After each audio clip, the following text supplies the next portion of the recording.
دیارە ئەمڕۆ لە درێژەی گۆڕانکاریەکانی وەزارەتی ناوخۆ چەند بەڕێوەبەرایەتێکی قەزای سۆرانیش گۆڕانکاری تێداکرا بە ئامادەبوونی نوێنەری جەنابی وەزیری ناوخۆ بەڕێز لیوا تارق بەڕێوەبەری گشتی پۆلیسی هەرێمی کوردستان ئەم گۆڕانکارانی ئەوڕۆکە لە سۆران جێبەجێکرا.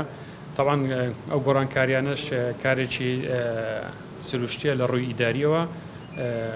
ئەمڕۆژ باسمان کرد بەمانای ئەوە ناگەیەنێت کە ئەوانەی پێشتر لەو کارەدا بووینە کەم تەرخەم بووینە بە پێچەوانەوە چەند ساڵێکە لەو ئەرکەکانی خۆیان بە ڕێکی بەجێگەیاندیە، بەڵام ڕێکارەکانی گۆڕانکاری لە ئیدارە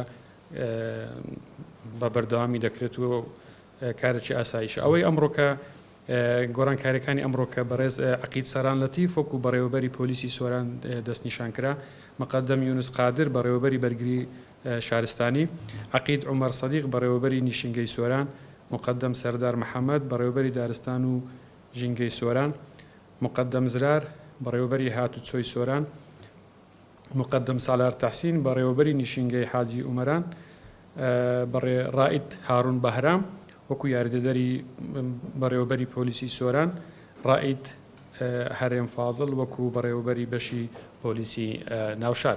ئەوانە بوون ئەمڕۆکە لە چوارچێوەی گۆڕانکاریەکانی وەزارەتی ناوخۆ ئەمڕۆ جێبەجێکرا. ئێمە وەکو قایمقامەتی سۆران وەکو پێشتریش لەگەڵوان هەماهەنگێکی زۆر باشمان هەبوو، لەوانی ئێستاش کە دەست بەکار دەبن هەماهەنگێکی باشمان دەبی وەکو تیمێک بەیەکەوە کار دەکەین بۆ خزمەتکردنی هاوڵاتیانی شاری سۆران و هیوای سەرکەوتنیش بۆ ئەوانە دەخوازین ئەوانەی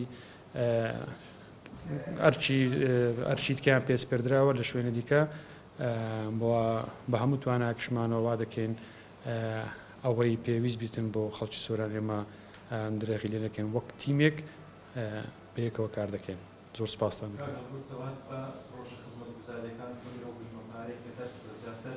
ئەو پارەیە لە چ بوارێکی خزمەتگوزاری سەرفەکرێت کە زیاتر سوودی هەبێت بۆ هاوڵاتیان؟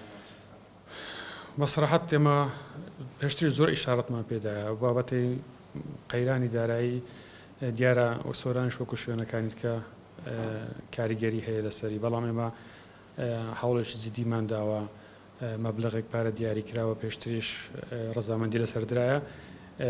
ئێستا هەوڵ دەرێن چەند ڕێکارێک هەوڵ دەرێن ئەو ڕێکارانەش ببرێتن دەست بە ئیشوکارەکان بکەین. ئەوەی ئێستاش تەرخان کراوە زیاتری بۆ نۆژەکردنەوە ڕێگاوبانەکانە لە ناو شاری سۆران و دەوروبەری.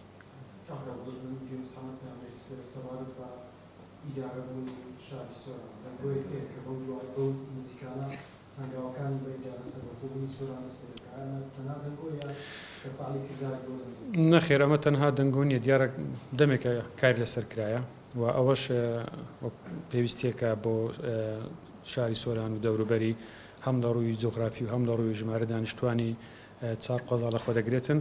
ئێمە هەوڵێکی جدیمانداوە پێشتریش کە قەناعەت بە وەزارەتی ناوخۆ ئەنجومەنی وەزیرانش بۆەوەی بتوانین کار لەسەرەوە بکەین کە ئیدارەی سۆران بەسەر بەخۆ بکرێتن بۆ ئەوەی ڕۆتینیاتی هاوڵاتیان کەمتر بکرێتەوە. دوو ڕۆژ پێش ئێستاش وەفدی پەرلەمان لێرەکانە بوون بە هەمان ئەم بابەتەمان گفتوگۆ کرد، ئەوانیش پاڵپشتی خۆیان تاویان بۆ ئەم پرۆسەیە دەربڕی. ئینشەڵا بەردەوام دەبین لە ئیشکردن بۆ ئەوەی بۆ بە سەربەخۆکردنی ئیداری سۆران و ئینشەڵا لە ئایندێکی نزیکش هەوڵ دەرێن ئەو بڕیارە پێ دەربچێت.